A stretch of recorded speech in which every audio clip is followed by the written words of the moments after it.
గురుగారు, కర్కాటక రాశి వారికి ఈ వారం ఎలా ఉండనుంది? కర్కాటక రాశి వారికి 3 గ్రహాలు అనుకూలిస్తున్నాయి తల్లి. గత వారం 2 గ్రహాలు సహకరించిన, ఇప్పుడు 3 గ్రహాలకి గ్రహబలం పెరిగింది. అనుకూల గ్రహాలు ఎన్నున్నాయో చూసుకొని తద్వారా ఫలితాలు సాధించాలి. దశమంలో రవి, 9లో శుక్రుడు, తృతీయంలో కేతువు. రవి ఉద్యోగ బలానికి సంకేతం. ఉద్యోగంలో ఆశించిన ఫలితాలు సాధిస్తారు. స్థిరత్వం ఏర్పడుతుంది. గతంలో ఏర్పడిన ఆటంకాలు తొలగుతాయి. మీరు చేస్తున్న పనికి తగినంత గుర్తింపు లభిస్తుంది. తగిన విధంగా ప్రశంసలుంటాయి. అభీష్ట సిద్ధి కలుగుతుంది. క్రమంగా అధికార యోగం సూచితం.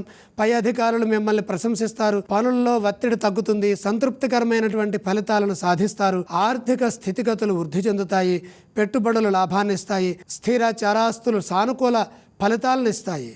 తగినంత కృషి చేయండి. కేవలం ఊహలకే పరిమితం కాకుండా కార్యాచరణను రూపొందించి మంచి భవిష్యత్తుని సాధించండి. దేనికోసమై ప్రయత్నం చేస్తున్నారో ఆ ప్రయత్నాల్లో ఏకాగ్రతను పెంచండి. మంచి విజయం లభిస్తుంది. ఎదురు చూస్తున్న పనులు విజయవంతమవుతాయి. వారం మధ్యలో కొన్ని విజయాలుంటాయి. అలాగే వారం మధ్యలో మేలు కూడా జరుగుతుంది. ప్రతిష్టంభన తొలుగుతుంది. వివాదాలకు దూరంగా ఉంటూ ఓర్పుతో సమాధానం ఇవ్వాలి. ఆర్థిక పరంగా ఇబ్బందులు కలగకుండా జాగ్రత్తలు తీసుకుంటూ వ్యాపారాన్ని పూర్తి చేసుకోవాలి. అప్పుడే వ్యాపారంలో మీరు అనుకున్నది సాధించడానికి వీలు కలుగుతుంది. ఈ రాశి వారు ఏ స్తోత్రాన్ని పఠిస్తే మంచిదంటారు? కర్కాటక రాశి వారి ఇష్టదైవాన్ని స్మరించడం మంచిది. వీరు ఏ ఆలయాన్ని సందర్శించాలి? ద్వాదశంలో చంద్రుడున్నాడు. చంద్రప్రీతిగా దుర్గాంబ వారిని దర్శించండి. ఈ రాశి వారు ఏ విధానం చేస్తే మంచిది గురువుగారు? చంద్ర భగవానుని యొక్క అనుగ్రహం కోసమే బియ్యం దానం చేయండి.